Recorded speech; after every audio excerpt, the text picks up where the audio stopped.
అస్మద్గురుభ్యో నమః. శ్రీమాత్రే నమః. పరమేశ్వరుని దివ్యపాద పద్మాలకు నమస్కారం చేసుకుంటూ వీడియోలోకి వెళ్ళిపోదాం. లక్ష్మీ కటాక్షం కోసం ఎన్నో శక్తివంతమైనటువంటి పరిహారాలు చేస్తూ ఉంటారు. అందరికీ కూడా లక్ష్మీ కటాక్షం కావాలి. కానీ ఎలా వస్తుంది ఆ లక్ష్మీ కటాక్షం? లక్ష్మీదేవిని భక్తి, శ్రద్ధ, విశ్వాసాలతో పూజిస్తే త్వరగా ప్రసన్నమవుతారు అమ్మవారు. శుక్రవారం నాడు లక్ష్మీదేవికి అత్యంత ప్రీతికరమైనటువంటి రోజు కాబట్టి తప్పనిసరిగా లక్ష్మీ కటాక్షం కావాలి అని చెప్పి కోరుకునేవారు పూజ గదిలో ఒక నెయ్యి దీపం వెలిగించి లక్ష్మీదేవి యొక్క స్తోత్రాన్ని ఏదైనా సరే, లక్ష్మీం క్షీర సముద్ర రాజతనయాం శ్రీరంగధామేశ్వరిం దాసీభూత సమస్త దేవ వనితాం లోకైక దీపాంకురాం శ్రీమన్మంద కటాక్ష లబ్ధ విభవ బ్రహ్మేంద్ర గంగాధరం త్వాం త్రైలోక్య కుటుంబినీం సరసిజాం వందే ముకుంద ప్రియాం అన్నం శ్లోకాన్ని 11 సార్లు చదవండి. అలాగే ఓం శ్రీ మహాలక్ష్మీ దేవ్యై నమః అన్న మంత్రాన్ని 21 సార్లు చదవండి. ఖచ్చితంగా ప్రతిరోజు చదవండి. అప్పుడే మీకు ఆదాయంలో ఉన్నటువంటి పెరుగుదల తెలుస్తుంది. అలాగే శ్రీ సూక్తం అయితే మనం చదవకూడదు అంటారు. కాబట్టి శ్రీ సూక్తం కాదు, కానీ లక్ష్మీదేవి అనుగ్రహం కోసం మనం కనకధారా స్తోత్రాన్ని గనక చదివితే ఆర్థిక సమస్యలు తొలగిపోయి విపరీతమైనటువంటి ఐశ్వర్యం కలుగుతుంది అనడంలో ఎటువంటి సందేహము లేదు.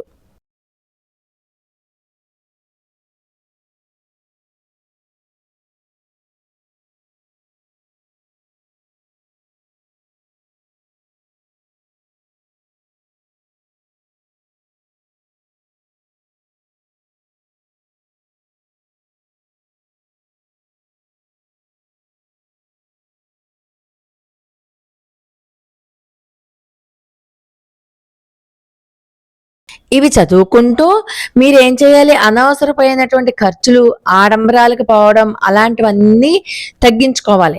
అలాగే తులసి దేవిని లక్ష్మీ స్వరూపంగా భావించి ప్రతిరోజు తులసి మొక్కకి నీళ్లు పోసి తులసి మాతకు ప్రదక్షిణాలు చేస్తూ ఉండాలి.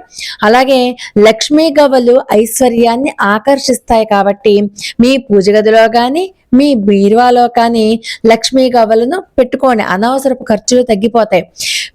ఎక్కువ అత్యాశలకు పోకండి. అత్యాశలకు పోయి జీవితాన్ని నాశనం చేసుకోవద్దు. ఈఎంఐలు అంటూ మీకు వచ్చిన ప్రతి ధనాన్ని, ఒక పైసాన్ని కూడా ఈఎంఐకి మీరు ఖర్చు పెట్టేయకండి. అలాగే మీకు ఉన్నటువంటి కర్మలు తొలగిపోవాలి అంటే ప్రతి శనివారం కూడా రావి చెట్టు నీడలో కూర్చుని కాసేపు రావి చెట్టుకి ప్రదక్షిణ చేస్తూ రావి చెట్టులో ఉన్నటువంటి లక్ష్మీనారాయణులు ఇద్దరిని కూడా మీరు తలుచుకోండి. లక్ష్మీ అమ్మవారికి శుచి, శుభ్రత అంటే ఇష్టం. ఇంటిని ఎప్పుడూ కూడా శుభ్రంగా ఉంచుకోవాలి. అలాగే ప్రధాన సింహద్వారాన్ని కూడా లక్ష్మీప్రదంగా ఉంచుకోవాలి.